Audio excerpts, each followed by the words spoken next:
Olá, estamos de volta aqui com o Jornal da Manhã pela Jovem Pan em 100,7 e a gente vai estar batendo um papo no dia de hoje com a doutora Kênia Medeiros, que é médica especialista em obesidade. Doutora Kênia, seja muito bem-vinda aqui ao Jornal da Manhã. Muito obrigada, é sempre um prazer falar sobre esse tema que é tão presente na vida de tantas pessoas. Afinal de contas, a gente está falando sobre uma pandemia, né, que é a obesidade. Doutora Kênia, quando a gente fala de obesidade, a gente fala de um problema social também. E como é que a maioria dos casos ele chega no consultório? Como é que, historicamente, essas pessoas chegam até a obesidade? São fatores genéticos, comportamentais, a questão também hormonal? Enfim, como é que se chega até essa obesidade na maioria das vezes? A gente sempre fala que a obesidade é uma doença multifatorial. De fato, a questão genética influencia. Existem algumas mutações específicas que fazem uma pessoa ser obesa, mas a questão do ambiente que a gente vive, como a gente convive com algumas situações, isso também desregula o nosso metabolismo. É uma questão bem complexa, assim, que envolve hormônios intestinais, neurotransmissores, hormônios relacionados com estômago, e isso faz com que a gente gaste energia, poupe energia, e com o longo do tempo, algumas pessoas vão reter mais gordura e outras menos. Natália. A gente está vivendo um momento, doutora, de um aumento assim expressivo, né, na obesidade. E aí a gente pode associar esse aumento assustador ao estilo de vida contemporâneo mesmo, né?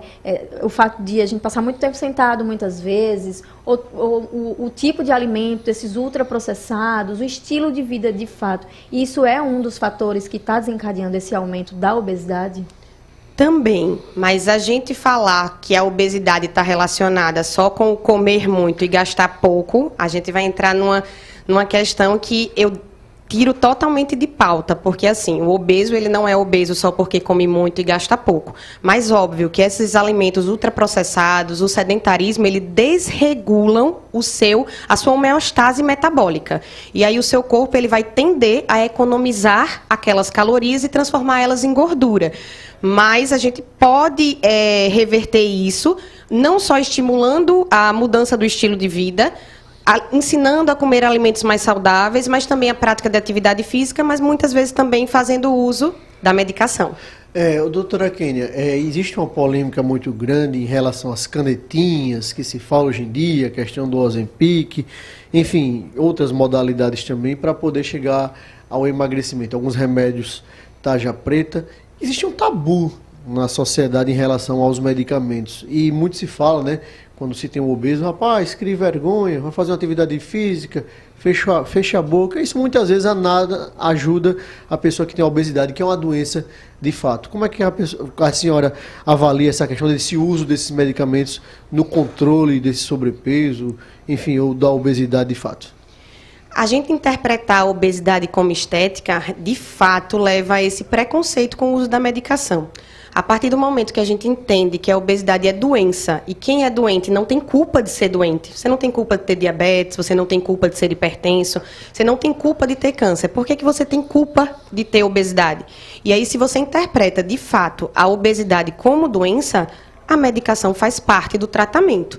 O que me assusta é a forma como essa medicação está sendo utilizada, porque as pessoas vão na farmácia, compra a medicação sem nenhuma orientação, pega a receita da blogueira ou do vizinho que viu e começa a tomar por conta própria. Aí, isso sim me assusta bastante. Mas você procurar uma pessoa que é referência no tratamento, ter a indicação daquele tratamento acompanhado, bem orientado, vai ajudar no controle da sua doença. Lembrando que o uso do Ozempic ele pode trazer também muitos prejuízos. Se a gente perde toda a nossa massa muscular enquanto está fazendo o uso daquele Ozempic, você vai ter mais prejuízo do que benefício nesse seu processo de perda de peso, não de emagrecimento. O que a doutora Kênia está trazendo é uma realidade, né, extremamente coerente. A questão de você que está nos ouvindo se pautar por pessoas que não são profissionais. A pessoa vê ali uma modelo, um magrinho, um rapaz bonitão na rede social. Eu como isso, eu tomo tal remédio, eu faço tal coisa. E aí você não pode se pautar realmente para essas pessoas que não têm a competência técnica para estar ali determinando o que tomar, como se alimentar, qual exercício fazer. O camarada não é um nutrólogo, não é um médico, não é um educador físico, e tá ali a moça bonitinha, o rapaz bonitinho ali, dando grandes dicas nas redes sociais, e ali com milhões de seguidores. Isso tem trazido realmente, de fato, um problema para a nossa sociedade. Maria Clara Gomes. Doutora, a gente acabou de falar sobre a questão do tratamento, como o uso acompanhado de remédio também ajuda, mas a longo prazo, como é possível manter essa perda de peso? Essa é a pergunta de milhões. Como manter o peso perdido? E aí eu introduzi um pouquinho falando justamente da questão da massa muscular. Porque tomar medicação sem aderir a novos hábitos de vida não vai ser sustentável a longo prazo. Como a gente faz para tirar uma medicação de um paciente, deixar ele sem aquela medicação? Melhorando a composição corporal, que o que eu vejo muito é aqueles pacientes que perdem peso, mas na realidade não perderam gordura, não emagreceram, mantiveram um percentual de gordura corporal elevado. Quando tira a medicação, o metabolismo está extremamente lento, tudo que ele come ele engorda e aí ganha o dobro do peso que perdeu realmente e vai ficando cada vez mais difícil perder peso. É o que a gente fala do efeito sanfona. Perde peso, só que perdeu gordura e massa muscular. Reganha peso, reganhou só gordura. E aí fica cada vez mais difícil. Ô, doutora Kênia, a questão do IMC, ele deixou de ser trabalhado mais na prática, nos consultórios, na questão da saúde como um todo? Porque muitos falam bem assim, eu tenho 80 quilos, mas eu tenho uma composição corporal de 45% de gordura, mas eu tenho 80 quilos com 15% de gordura, ou seja, e o IMC vai mostrar que uma pessoa com 1,60 m com 80 quilos, 1,70 m vai estar com sobrepeso, enfim, como é que você vê essa questão do IMC hoje, como isso é aplicado no consultório, na prática do dia a dia? Muito obrigado por ter falado sobre isso, né? O IMC ainda continua sendo muito utilizado, mas se a gente for esmiuçar o que é o IMC, é o peso sobre a altura ao quadrado de uma pessoa.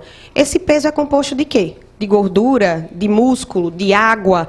E aí, na realidade, não é focar no peso, no IMC em si, é focar em que esse peso está distribuído. E aí, o percentual de gordura corporal passa a ser muito mais importante.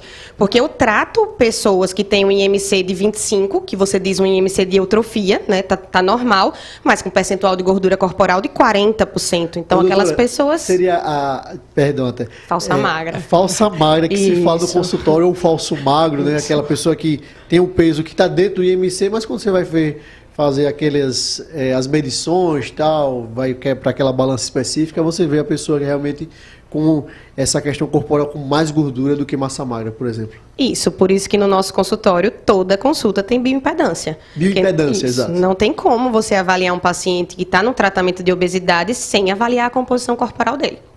Doutora Kênia, no caso da bariátrica, porque tem pessoas que fazem a bariátrica, tem pessoas que utilizam os remédios. Quais são as indicações? Antigamente a bariátrica dava mais medo, né? As pessoas tinham mais um receio. Hoje em dia, com o avanço mesmo da tecnologia, está uma cirurgia, digamos assim, um pouco mais fácil, né? Para as pessoas também lidarem até o pós-operatório. E aí, quais são as indicações para chegar nesse ponto? Só reforçando, a bariátrica, quando feita por uma equipe especializada, é uma cirurgia extremamente segura e ela não deveria ser interpretada como a última opção do paciente. Aqueles pacientes que têm IMC acima de 35 e a bariátrica ainda tem essa indicação pelo IMC, com duas comorbidades, eles têm indicação, né, que já fizeram tratamento clínico, não tiveram sucesso com tratamento clínico durante 2 anos, e aqueles pacientes com IMC acima de 40, que aí nesse caso não precisa nem ter comorbidades associadas. A gente estaria falando de obesidades de grau 2 e grau 3. E aí a bariátrica, quando bem indicada e bem acompanhada, porque a bariátrica é só o começo, o acompanhamento dela é fundamental para a manutenção do bom resultado, ela é um tratamento fantástico. Doutora Kênia, eu vou entrar num assunto polêmico e que é muito discutido nas redes sociais, que é a questão do danado do refrigerante zero, que hoje em dia todo mundo fala... Discutido entre a gente, inclusive, João. Vou comer uma feijoada, mas vou reduzir um dano.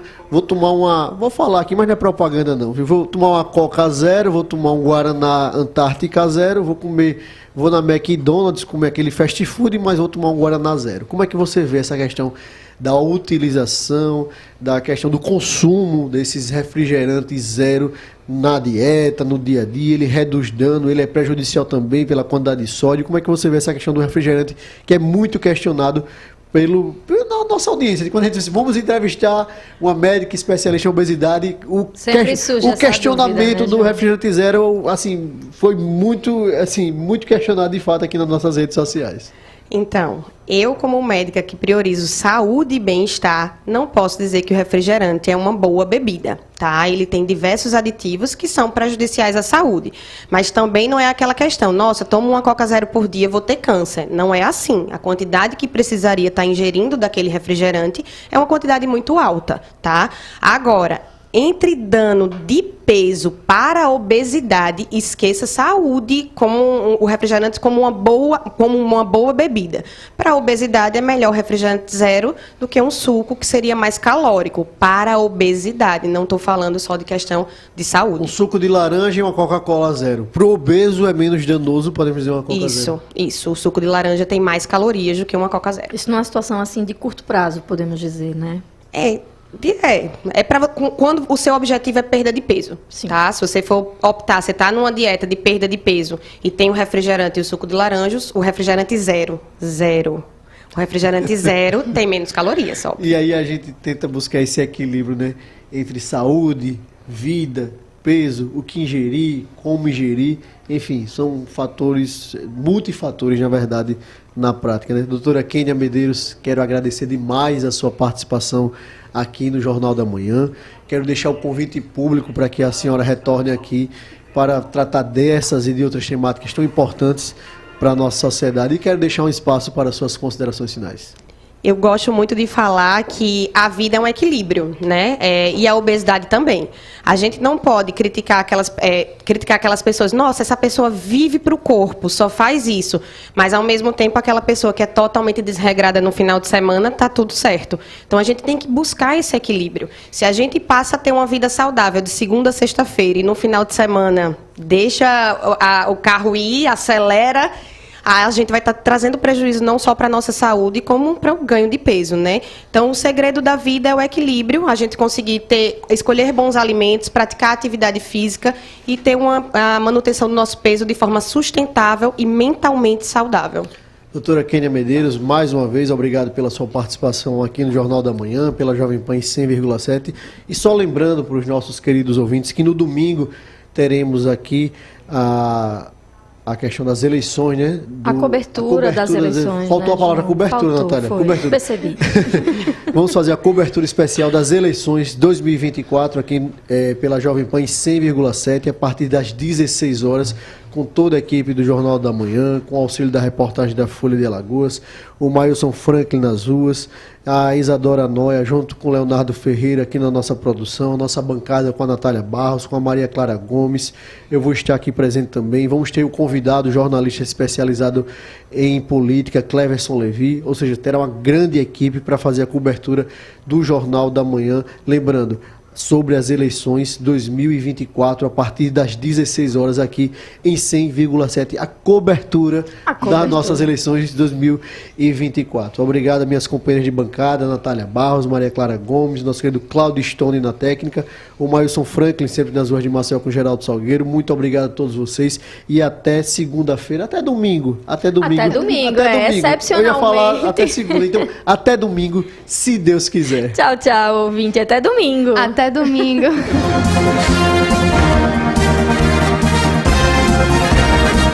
Você ouviu Jornal da Manhã, edição Maceió.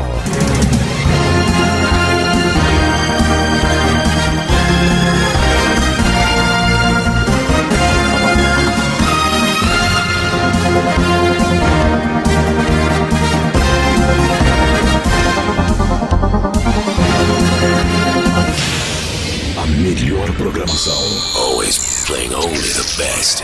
As melhores promoções. You complete radio. Os programas líderes de audiência em todo o Brasil. A maior rede de rádios do Brasil.